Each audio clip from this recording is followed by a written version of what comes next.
அன்பே சிவம் மனமே குரு என்றுணர்த்திய குருவே போற்றி. எனக்குள் இறைவனை உணர வைத்த குருவே போற்றி.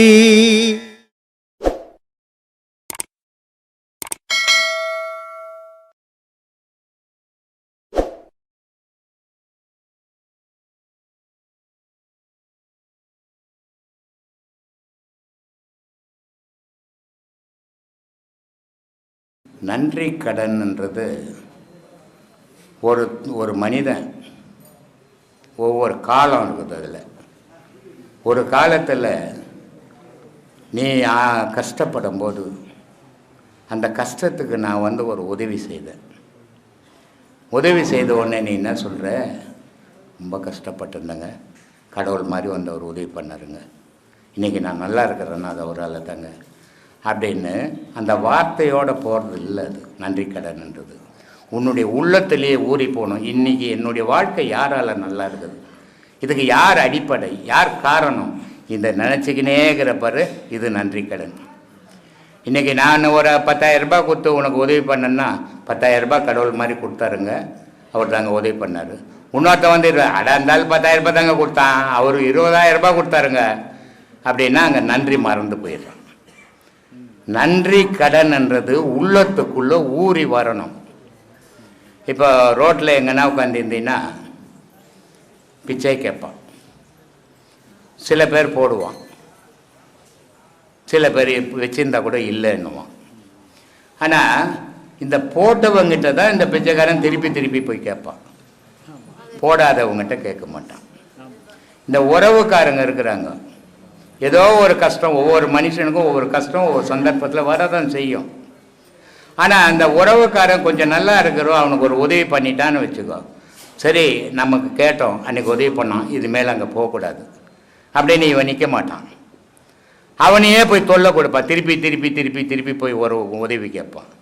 அப்போது கொடுத்தவனுக்கும் வெறுப்பு, வாங்கினவனுக்கும் நன்றி இல்லை. நன்றி கடன்ன்றது ஒரு முறை ஒரு விஷயத்தை அவன் செய்தான்னா அதை அவன் உடலில் உயிருக்கிற வரைக்கும் நினைச்சால் அது நன்றி கடன். நீ 10 ரூபாய் கொடுத்தா உன்னை புகழ்றது, நான் 20 ரூபாய் கொடுத்தா என்ன புகழ்றது, இன்னொரு 1000 ரூபாய் கொடுத்தா புகழணும், நன்றி கெட்டவன் அர்த்தம். அதனால் நன்றி கடன்ன்றது உள்ளத்துக்குள்ளே ஊறி போகணும்.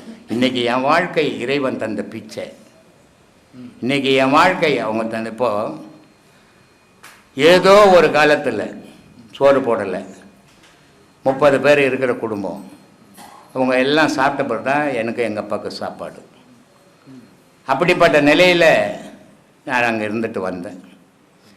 இப்போ தற்செயலாக போய் பார்த்தேன், அந்த வீட்டில் அவ்வளோ பெரிய குடும்பம் நாசனமாக போயிட்டு இருக்குது, அழிஞ்சி போய் வறுமையில் வாடினுங்கிறாங்க.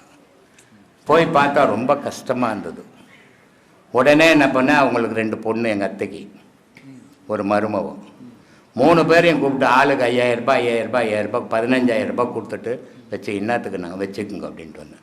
என்றைக்கோ ஒரு படி சோறு போட்டாங்க எனக்கு, அவங்க வீட்டில் ஒரு படி சோறு துண்ணு இருக்கிறதில்ல நான், அதுக்கு நன்றி கடன் இது. இதை உணரணும் ஒவ்வொரு மனிதனும். எனக்கு என்றைக்கோ ஒருத்தன் உதவி செய்தான், நான் என்றைக்கோ ஒரு நாளைக்கு அவனுக்கு உதவி செய்யணும். அந்த எண்ணத்தை வளர்த்துக்கணும்னா நன்றி உள்ள மனுஷன். செய்ததை மறந்தானா நன்றி கெட்ட நாய் அது.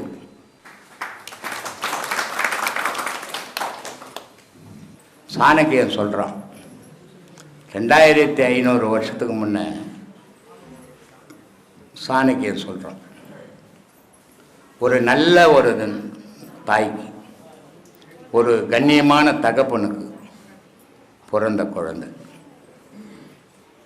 அது வளர்கிற இடம் மோசமான இடம், அது வாழற இடம் மோசமான இடம், சேர்வை மோசமான இடம். இதனால் நல்ல தாய் தப்பனுக்கும் நல்ல குழந்தையாக பிறந்தோம், ஆனால் வளரும் போது வாழ்க்கையை கெட்டு போச்சு அது. ஆனால் அது கெட்டு போனால் கூட அந்த நல்ல தாய் தப்பனுடைய கர்ப்பத்திலிருந்து வந்ததால் ஒரு நாள் அது நல்லவனாகவே மாறிடும். இன்றைக்கி கெட்டவனாக இருக்கும், ஆனால் நாளைக்கு அது நல்லவனாகவே மாறிடும்டா. ஆனால் கர்ப்பத்திலேயே கெட்டு போவான். பொண்டாட்டி முழுவாது இருப்பா, புருஷன் பத்தம் சொல்லுவான், எங்கள் தம்பிக்கிறானே அவன் 5 லட்ச ரூபாய் என்னை ஏமாற்றிட்டான், எங்கள் மாமா இருக்கிறாரு, அவர் 10 லட்ச ரூபாய் ஏமாற்றிட்டார், என் சொத்தெல்லாம் எங்கள் அப்பா ஏமாற்றிட்டான் அப்படின்னு சொல்லும்போது அந்த கர்ப்பத்தில் இருக்கிற குழந்தைக்கு நீ பேசுனதெல்லாம் உன் மனைவி வயிற்றில் இருக்கிற குழந்தை கேட்டுக்கினுக்குது. பிறந்த உடனே அது மாமாவை குத்த போது, சித்தப்பனை குத்த போது, தாத்தாவை குத்த போது. இதுக்கு காரணம் நம்மளுடைய உரையாடல், நம்மளுடைய பேச்சு. இப்படிப்பட்ட குழந்தை பிறந்ததுன்னு சொன்னால் அது கெட்டுறதுல தப்பே இல்லை, அது திருத்தவே முடியாதுறான்றான். கர்ப்பத்திலேயே கெட்டு போகுது. இது பிறந்து கெட்டு போச்சு. பிறந்து கெட்டு போந்து நல்ல தாய் தப்புன்னு போந்தால திருந்தி வாழுது. ஆனால் கர்ப்பத்திலேயே கெட்டு போந்து திருந்தத்துக்கு வாய்ப்பே இல்லைடான்றான். 2500 வருஷத்துக்கு முன்னே சாணிக்கு எழுதுறாங்க. ஏன் சொல்கிறேன்னா, நல்லவனுக்கு பிறந்த குழந்தை ஒரு நாள் இல்லைன்னா ஒரு நாள் அவன் யோசிக்க ஆரம்பிச்சிடுவான். நம்ம தாய் தப்பன் இவ்வளோ நல்லவங்களாக இருக்கிறாங்களே, நம்மளால் நம்ம தாய் தப்பனுக்கு கெட்ட பேர் வருது, இந்த செயலால் தான் நம்ம தாய் தப்பனுக்கு கெட்ட பேர் வருது. அப்போ நம்ம நல்லவனா மாறினா நம்ம தாய் தப்பு பேர் நல்ல பேராக இருக்கும் இல்லையா அப்படின்னு அவன் தானாகவே சிந்தித்து மாற்றிப்பான். கெட்டவன் என்ன பண்ணுவான், நம்ம அம்மாவும் கெட்டது, நம்ம அப்பனும் கெட்டவன், அப்போ நம்ம என்ன நல்லவனாக இருக்கிறது அப்படின்னு அவன் வாழ்நாளையே கெட்டவனாக மாறிடுவான். இப்படி தான் சில பிள்ளைங்க கெட்டு போகிறதுப்பா. அதனால் மேல் மக்கள்கிட்ட பிறந்த மக்கள் வறுமையில் இருந்தாலும் மேல் மக்களாக வாழ்வான், ஏழ்மையில் இருந்தாலும் இருக்கிறத சாப்பிட்டுட்டு வாழ்வான் மேல் மக்கள். வசதியோடு இருந்தாலும் கூட தாழ் மக்கள் திருட ஆரம்பிப்பான், செயல்கள் மாறிடும். அப்போ மேல் மக்கள் தான்.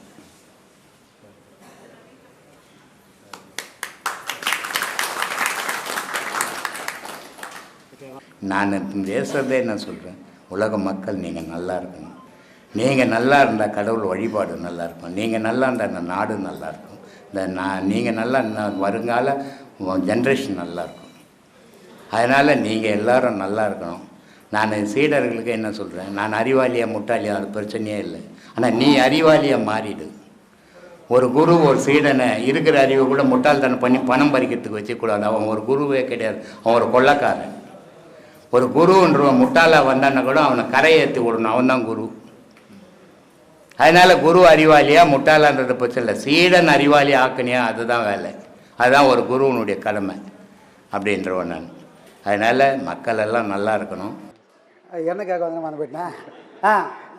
விவேகானந்தரை ராமகிருஷ்ணர் ஏன் தேர்ந்தெடுத்த, இன்றைக்கி படித்தவங்களால ஏன் அந்த பாதையை பிடிக்க முடியல? ஆமாம், அப்போ அவர் அந்த படித்து அந்த ஆன்மீகத்துக்கு போகும்போது இப்போ இருக்கிற இளைஞர்கள் அந்த ஆன்மீகத்தை தேடுறதுக்கு நிறைய யோசனை பண்ணுறாங்க. ஆமாம், அப்படின்றது அப்பத்துக்கு அவருக்கு அந்த ஆமாம் ஆமாம் ஆமாம் படிப்புன்றது ஒரு தடசாமி.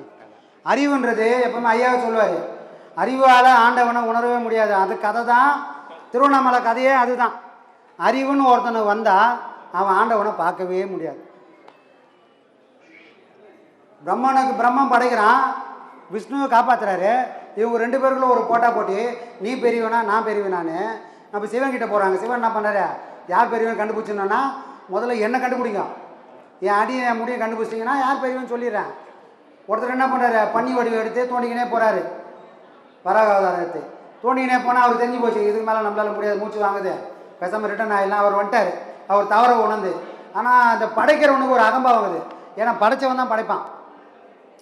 இப்போ சொன்னார ஏன் படித்தவங்களாம் வரமாட்டான்னு, படிக்கிறவன்லாம் அந்த பிரம்ம மாதிரி அவனுக்கு அகம்பாவம் குறையவே குறையாது. ஆனால் மேலே போகிறான் எப்படியோ கண்டுபிடிச்சான் போனால் அவனாலையும் போக முடியல, தெரிஞ்சு போச்சு. ஒரு தாழம்பூ வந்தால் தாழம்பூ கூட டீலிங் பண்ணுறாரு. ஏன்னா தாழம்பூ வந்து சிவன்கிட்டேருந்து நீ டீலிங் பண்ணுறது அவனுக்கு தெரியாத போயிட போதே. அப்போது அந்த அறிவு, அந்த படைக்கிறன்ற திமிரு அவன் கண்ணை எப்படி மறைக்குது பாருங்கள். தாழம்பூ கூட டீலிங் பண்ண கடைசியில் தாழம்பூவுக்கும் பிரயோஜனம் இல்லை, பிரம்மனுக்கும் கோயில் இல்லை. கடைசியில் எவனும் உணர முடியாது, அறிவால் உணர முடியாதுன்னு அவன் நின்ன கோலம் தான் திருவண்ணாமலையோட அந்த வடிவமே. அப்போது இப்படி அறிவால் உணர முடியாத அந்த பொருளை எந்த வடிவத்தில் உணர்வுன்னா அனுபவிடான்னு தான் சொல்கிறார் ஐயா. அனுபவத்தால் உணர முடியும். அந்த அனுபவம் வரணும்னா உன் மனசுக்கு ஒரு பக்குவம் வேணும். அந்த மனப்பக்குவம் வரணும், உனக்கு ஒரு வழிமுறை தெரியணும். அந்த வழிமுறை தெரியணும்னு ஆசை வந்தால் அப்போ வாடா என்கிட்ட. வந்தவொடனே பாடம் வாங்கிக்கின்னு அவர் எங்கேயுமே யாரையும் சொன்னதே இல்லை. வந்து பாரு, இங்கே என்ன நடக்குதுன்னு யோசி.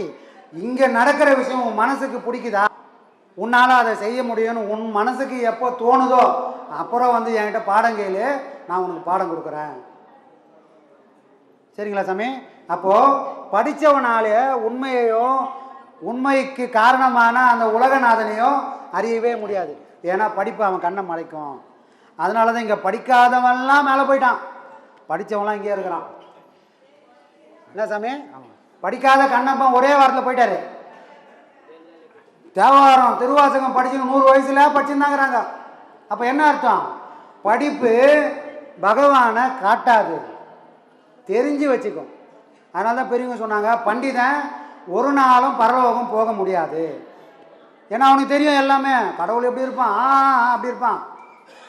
அவனை எப்படிப்பா அடையலாம், இந்த வழியெல்லாம் போனால் அடையலாம். ஆனால் அவன் போவான், ஆனால் தெரியாது, வழி தெரியாது. அப்போ வழி தெரியாமல் ஒரு இடத்துல நின்னா அதுக்கு பேர் அறிவு. அப்படி போனால் பிரயோஜனமே இல்லை சாமி. அப்போது விவேகானந்தர் போனார்னா விவேகானந்தர் மட்டும் போல, விவேகானந்தரை ஒரு சக்தி தள்ளுது. என்னது? வறுமை. அவங்க அப்பா அவங்க அப்பா அந்த வீட்டுக்கெல்லாம் போனோம் நாங்கள்.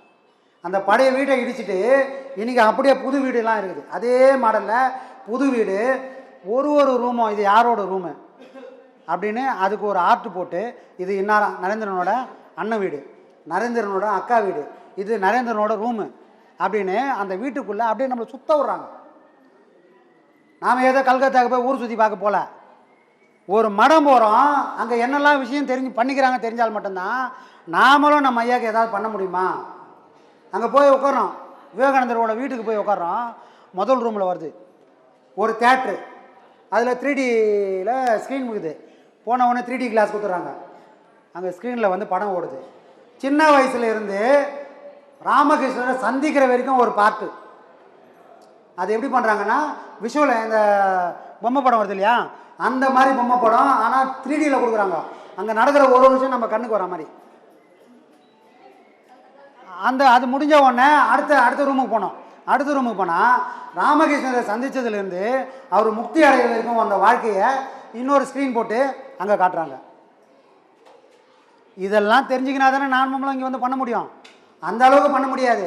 ஆனால் பண்ணணுன்ற வேட்கை வரும்போது என்னெல்லாம் பண்ணலான்ற நமக்கு ஒரு ஐடியா வரும். அப்போ தான் நம்ம ஐயாவை உலகத்துக்கு கொண்டு போக முடியும். இதுக்காக தான் நாம் வந்து இந்த மாதிரி மடங்களெல்லாம் போய் பார்க்குறது. நாம் ஏதோ ஊட்டியை தாண்டாத ஆள் இல்லை. ஊராக சுற்றினாலும் ஐயாவுக்கு அதனால் என்ன பிரயோஜனம், ஐயாவுக்கு நம்ம எப்படிலாம் பண்ணலாம். ஏன்னா இந்த அறிவுக்குள்ளே எல்லாத்தையும் சிந்திக்க முடியாது. ஏற்கனவே பெரியவங்களாம் வாழ்ந்துக்கிறாங்க.